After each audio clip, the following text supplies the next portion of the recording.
Hello, this is Lucian, and in this video I'll teach you guys how to squat. A very underrated lift due to the fact that it's being tagged as being a lift that damages your knees, when in reality it's probably the safest lift for both your knees and your hips. And not many know the true power of the squat. Mark Rippetoe describes the squat in starting strength as being the most important yet most poorly understood exercise in the training arsenal, and I totally subscribe to that. Personally, I love the squat. It's my favorite exercise for way over a decade now, because I learned in my first years in the gym how to squat properly. Now I can squat way over 200 kilos without any pains in my knees or hips. So if you're having problems or nagging pains squatting less than my numbers, then you got a problem, bro. You don't know how to squat. So I invite you guys to watch this tutorial, learn how to squat properly, and take home all the benefits this movement has to offer. Also, stay injury free and progress faster.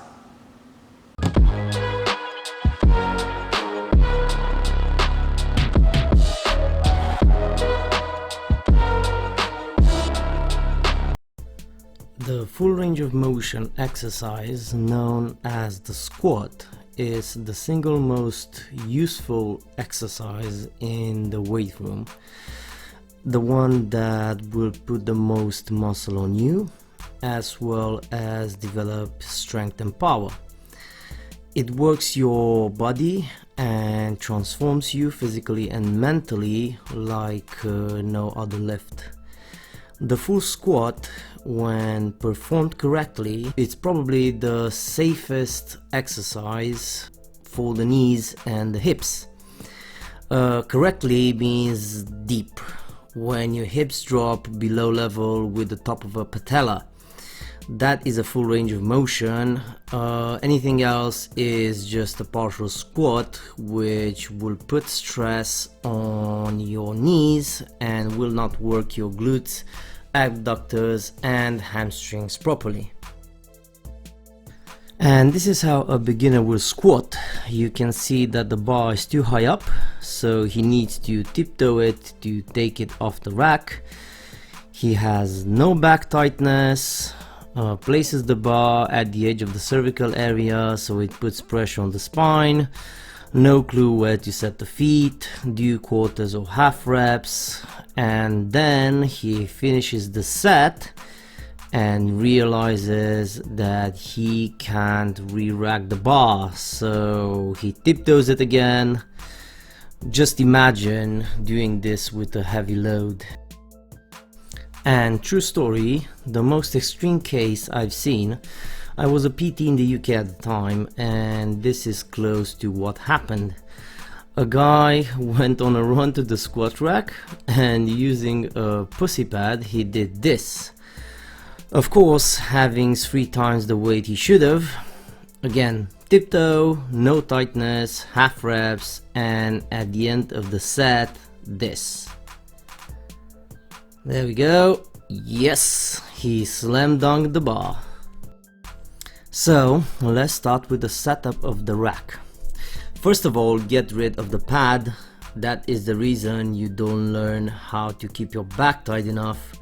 Pad should be used for hip thrust and glute bridges only. Then take the rack height, place the supports about the level of your rotator cuff, like you can see here. Put the bar back on the supports and check again. The bar should be about mid-sternum, a bit over the nipple line, as you can see here.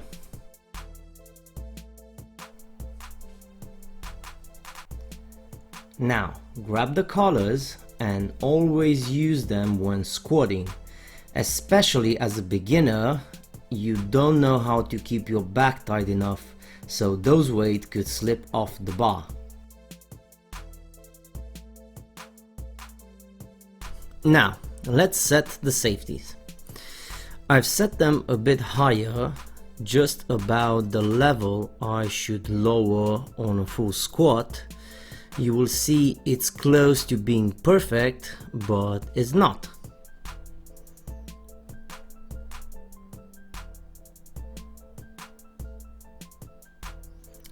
I go down and have a look, and it's about right, but when I go down with the bar, look what happens.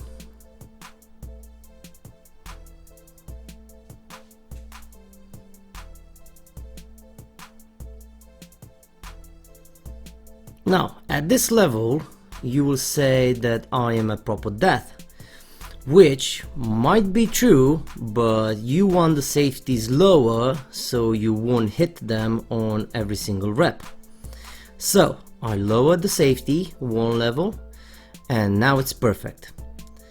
If I am to fail a rep, I can leave the bar on the safety without dropping it too hard to damage the bar or to tear a muscle on my way down.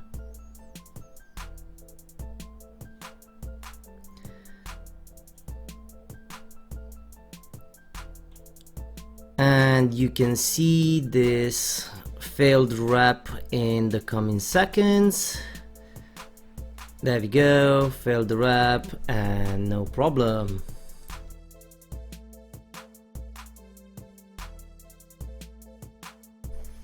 Okay, now let's have a look at the movement itself. First, you're gonna grab the grip. As a starting point, fully extend your thumb at the edge of the knurling where the soft ends. Then place your feet under the bar and have them about 1.5 hip width apart. This will be your normal squat position. Now retract your scapula, and while holding it tight and retracted, lower yourself and get under the bar. Now, as you can see, the bar should fit on your lower traps. I roll my shoulders and stabilize the bar with my posterior delts.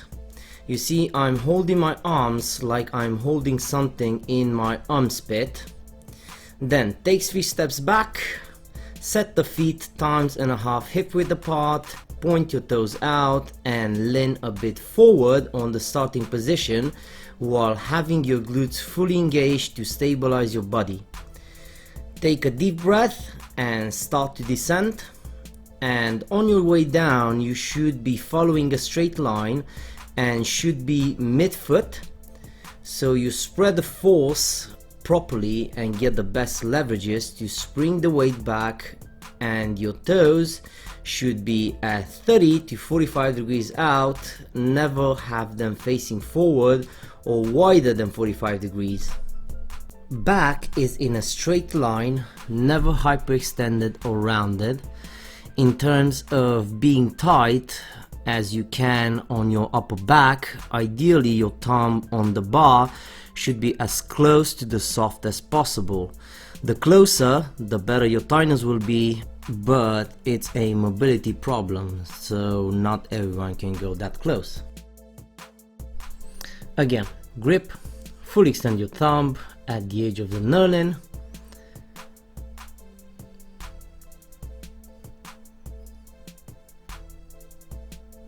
Place feet under the bar about 1.5 hip width apart.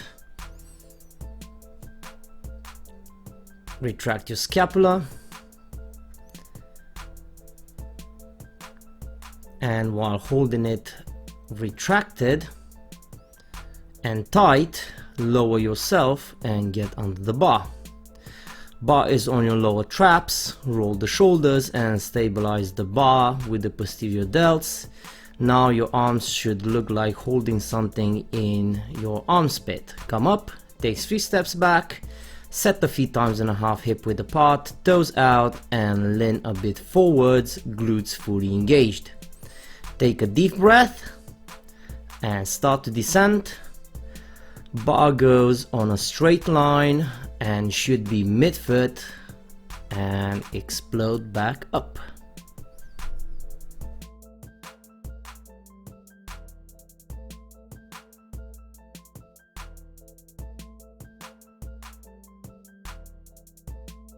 Just a quick view from the side now. You can see my torso leans a bit forward. That way I am distributing the pressure that the bar puts on my back all the way down the spine equally. In this frame you can see that the bar is mid-foot. That's where the bar should be to produce maximum power to rebound back up.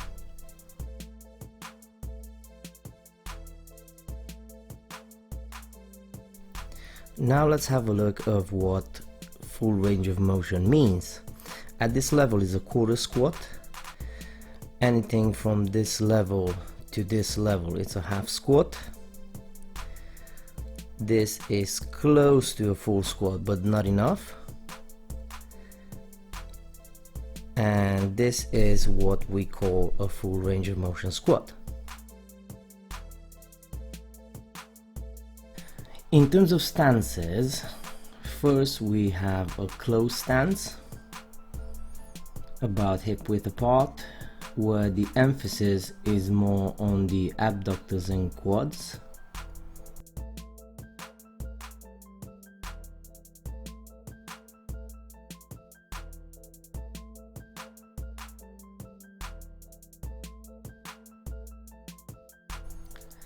Now we have a mid stance, thumbs and a half hip width apart, the one I recommend for most lifters to use, as it balances the force production somehow equally and gives you a proportional growth on all the leg muscles. And last, the wide stance, 2 times hip width apart, that puts more emphasis on outer quads and glutes, also higher hamstring activation. Personally, I use all the stances. I rotate them on a weekly basis for the best development and also to work on my mobility. So I hope now you got a better knowledge and understanding on how the squat works and why it's such an important lift. If you have any questions, don't hesitate and leave them down below. Also, don't forget to like this video, share it and subscribe to this channel. Until next time, stay safe and train hard.